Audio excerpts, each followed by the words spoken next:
ఈ ప్రాజెక్ట్ అయితే ఒక చిన్న కాఫీ, ఒక అందమైన అబద్ధంతో స్టార్ట్ అయింది. మా ప్రొడ్యూసర్ కాఫీ అంటే చాలా ఇష్టం. నా పెంట్ హౌస్కి పిలిచి మంచి కాఫీ ఇచ్చాను ఆయనకి. అక్కడి నుంచి స్టార్ట్ అయింది ఈ ప్రాజెక్టు డిస్కషన్స్ అన్నీ. ఆ తర్వాత ఒక మంచి స్టోరీ చెప్పమన్నారు ఆయన. ఏదో ఒక అబద్ధమైన చిన్న స్టోరీ టైటిల్ చెప్పాను ఒకటి. టైటిల్ బాగా నచ్చిందన్నారు. అలా అలా ప్రతి చోట చిన్న చిన్న అబద్ధాలు చెప్తూ మోసం చేసి ఇంతవరకు తీసుకొచ్చాను. కానీ ఫైనల్గా ఈ పరమపద సోపానం స్టోరీ ఎప్పుడో రాసుకుని నేను పెట్టుకున్న స్టోరీ ఇది. ఫైనల్గా ఆ స్టోరీ చెప్పాను. చాలా ఎగ్జైట్ అయ్యి ఫస్ట్ టైం నాకు అవకాశం ఇచ్చారు. Thank you so much sir Sivaprasad గారు.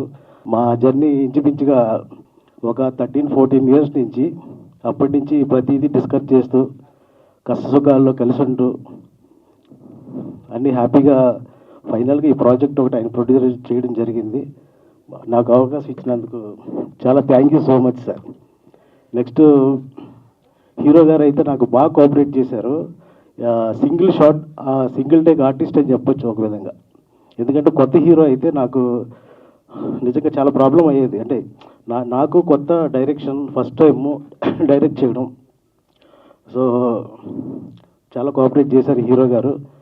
ఇంకా హీరోయిన్ అయితే పాపం లాంగ్వేజ్ రాకపోయినా చాలా ప్రతిదీ ఇంగ్లీష్లో నేర్చుకుంటూ ఇంట్రెస్టింగ్గా ప్రతిదీ కూడా చాలా కేర్ తీసుకుని బాగా చేసింది Jennifer. Thank you so much.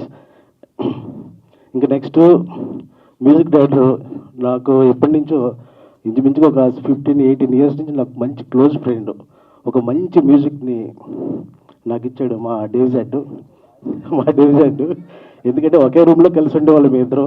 అక్కడి నుంచి డిస్కషన్స్ అన్నీ స్టార్ట్ అయ్యాయి. సో అతను నా ఫ్రెండ్ కాబట్టి కొంచెం అతని గురించి చెప్తుంటే నాకు బాడీ ఆటోమేటిక్గా కొంచెం ఫ్రీ అయిపోయింది. Thank you so much darling. ఇంకా పిల్లా ప్రసాద్ గారు, రాంబాబు గోసాల గారు, మన మేడం గారు కూడా చాలా టీ సిరీస్ ఇదంతా కోఆపరేట్ బాగా చేశారు మాకు. కృష్ణారెడ్డి గారు థ్యాంక్ యూ సో మచ్ అండి ఇక్కడికి వచ్చినందుకు. అంతే అండి. ఇంకా అంతకు మించి ఇంకేమన్నా ఉంటే తర్వాత మాట్లాడదాం. ఇప్పటికే రాదంటేనే ఫియర్తో చాలా ఎక్కువ మాట్లాడేసినట్టున్నాను. Thank you so much.